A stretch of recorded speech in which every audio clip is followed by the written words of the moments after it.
பங்களாதேஷில் பாதிக்கப்படுகின்றான், பெண்கள் என்னுடைய சகோதரிகள் கற்பழிக்கப்படுகிறான்னு சொல்லி அழக்கூட முடியாத ஒரு நிலையில் இன்னைக்கு தமிழ்நாடு இருக்கிறது. ஆகையினால இந்த ஆர்ப்பாட்டத்துக்கு அனுமதி இல்லைன்னு சொல்லியிருக்காங்க, கைது செய்வோம்னு சொல்லியிருக்காங்க. ஆனால் நாம் எல்லாரும் இங்கே இந்துக்களுக்காக, உலகத்தில் ஒரு மூலையில் பாதிக்கப்பட்ட இந்துக்களுக்காக குரல் கொடுப்பதற்காக, அழுவதற்காக இன்னைக்கு ஆயிரக்கணக்கான இந்துக்கள் இங்கே ஒன்றா சேர்ந்து இருக்கின்றோம். காவல்துறை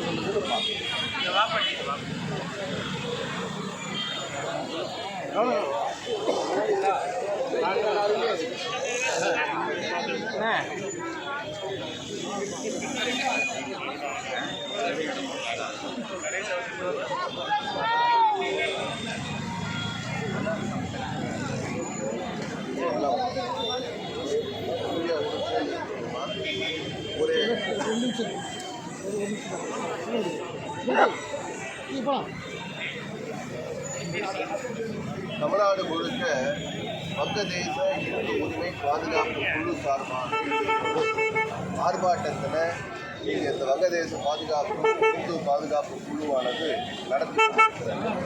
இந்த ஆர்ப்பாட்டத்திற்காக நாம் ஒரு வாரத்துக்கு முன்னாடியே நம்முடைய அரசாங்கத்திட்ட காவல்துறைகிட்ட அனுமதி கேட்டிருந்தோம். ஆக எப்படி பங்களாதேஷில் இந்துக்களுக்கு மீதான ஒரு இனப்படுகொலை அங்கே நடந்துகிட்ருக்கோம். 100க்கும் அதிகமான இந்து கோவில்கள் இடிக்கப்பட்டு தரைமட்டமாக்கப்பட்டிருக்கு. அங்கே இந்துவாக இருக்கக்கூடியவர்கள் அவங்களுடைய பண்டிகைகளை கொண்டாட முடியாத ஒரு நிலை இருக்கிறது.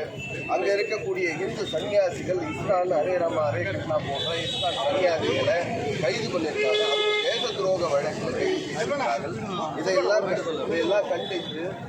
இதையெல்லாம் கண்டித்து சென்னையில் தமிழ்நாடு முழுக்க ஒரு ஆர்ப்பாட்டத்தில் இந்த வங்கதேச இந்து உரிமை பாதுகாப்பு குழு சார்பாக இன்னைக்கு ஆர்ப்பாட்டம் நடக்க இருக்கிறது. ஆனால் இதுக்கு காவல்துறை அனுமதி இல்லைன்னு சொல்கிறாங்க. என்ன அனுமதி இல்லைன்னு சொன்னால், நாம் ஏதோ ஒரு மூலையிட்ட இந்துக்கள் சொந்தங்கள் நாமெல்லாம் குரல் கொடுத்து அழுவோம். ஐயா, என்னுடைய சகோதரி கற்பழிக்கப்பட்டிருக்கிறாள், என்னுடைய சகோதரர்கள் அங்கே கொலை செய்யப்படுகிறார்கள், வாழ முடியாத ஒரு நிலைக்கு தள்ளப்பட்டிருக்கிறார்கள், வழிபாட்டு தலங்கள் இடிக்கப்படுகிறது. ஆகையினால நாங்கள்லாம் சேர்ந்து குரல் கொடுக்கணும்னு முயற்சி பண்ணால் அதுக்கு தடை விதித்திருக்கிறது இந்த பாசிச அரசாங்கம், இந்த பாசிச திராவிட முன்னேற்ற கழக அரசாங்கம். நம்முடைய 1வது அமைச்சர் திரு மூடாகான ஸ்டாலின் அவர்கள் இதுக்கு பதில் சொல்ல வேண்டும். இந்த மாதிரி ஏதாவது ஒரு லிபியாலேயோ இல்லை லெபனான்லேயோ சிரியாவிலேயோ ஏதாவது பிரச்சனைன்னா, அங்கே இஸ்லாமியர்களுக்கு பிரச்சனைன்னா உடனே கண்டனக்குரல் எழுப்பக்கூடிய ஸ்டாலின் அவர்கள் ஏன் இதுக்கு எதிர்ப்பு தெரிவிக்கல? ஏன் இது வரைக்கும் ஒரு குரல் கொடுக்கல?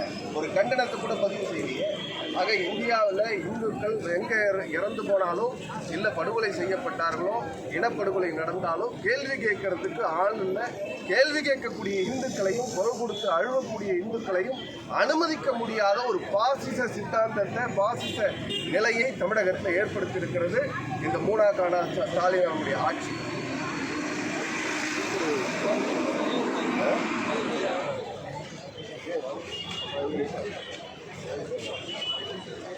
மூடாகான 1வது